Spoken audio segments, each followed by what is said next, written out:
Kevin, Magpie 24/7. I hope you're all good. So, Newcastle take on Bournemouth this weekend as football returns from the tragic passing of Her Majesty Queen Elizabeth II. And I spoke with True Faith, the lads there, about this and how the atmosphere may be in the build-up, because obviously there's going to be a minute's silence, and obviously it's a national, a global event that has happened, and football doesn't usually get involved in these type of things, but with it being the Queen Elizabeth II, obviously the games were postponed last weekend. I'm not sure when we're going to play West Ham, but it's going to fuck up next year after the World Cup and stuff like that. Imagine if we're in Europe this season, would be well fucked. But I think obviously football, as Eddie Howe says in his press conference, football will have its chance to unite once again and show and show a true level of respect, as Rangers magnificently done at Ibrox in the Europa League the other day. So it's given the best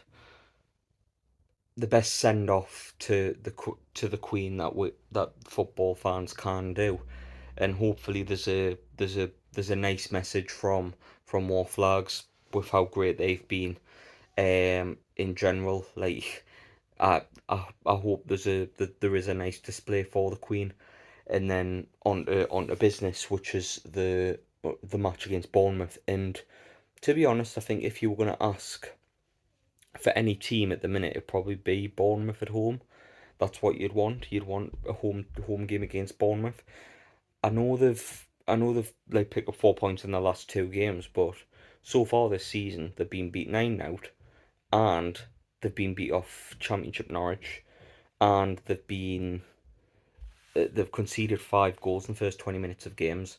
So if that doesn't read 3 points,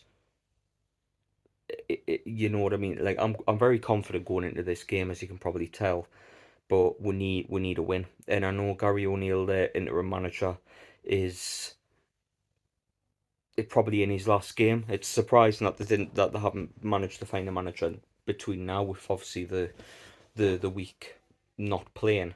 But yeah, I'd like it's 3 points for Newcastle to gain. I know we've been kind of draw castle in the last couple of weeks. We've drew 3 of the last 4. We've only won 1 game this season, but we've only lost 1 as well, and that was the robbery at Liverpool. But you know, it's a good game for Newcastle to come into. Isak's had a good level of amount of training now. Bruno is back into the team. There's been good voice from Howe, good voice from like journalists that Bruno will be fit for the game. So that's class, because we've missed Bruno, we've missed his creativity, we've missed his battle in midfield, and the way he is, his ability to create and stuff like that. So having him in the team will be good. I don't know if Maximin's gonna play.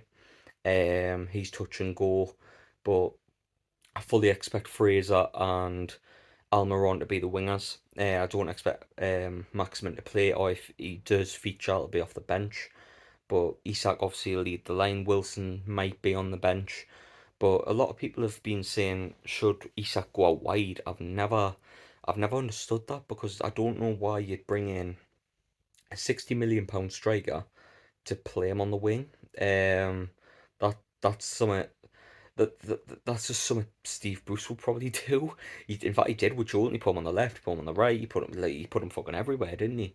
But like, yeah, like for me, Isak has got to play up front. I think the good thing now is we don't have that pressure anymore that Wilson has to play every week, because when he's been injured, any time since he came to Newcastle, any time that he's got injured, there's always been there's no one else. We're gonna have Dwight Gale up front. We're gonna have someone up front who has struggled, you know.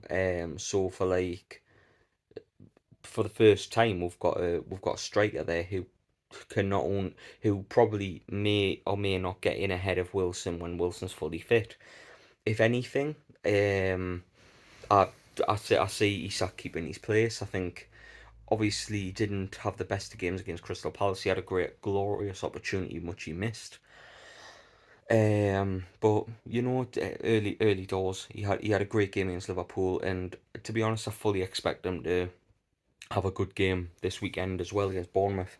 But with obviously the couple of weeks, it's give the chance for it to take a little bit of a break, because obviously we went midweek weekend for a good couple of weeks, and the one probably thing with this team at the minute is lack of depth for me. So lack of depth and quality in any way, but like a lot of players will be up to full fitness in that now. So for me, I'm more than happy to like see a full strength side against Bournemouth, and hopefully we can get the 3 points. I know Newcastle never do it easy. That's just the way Newcastle are.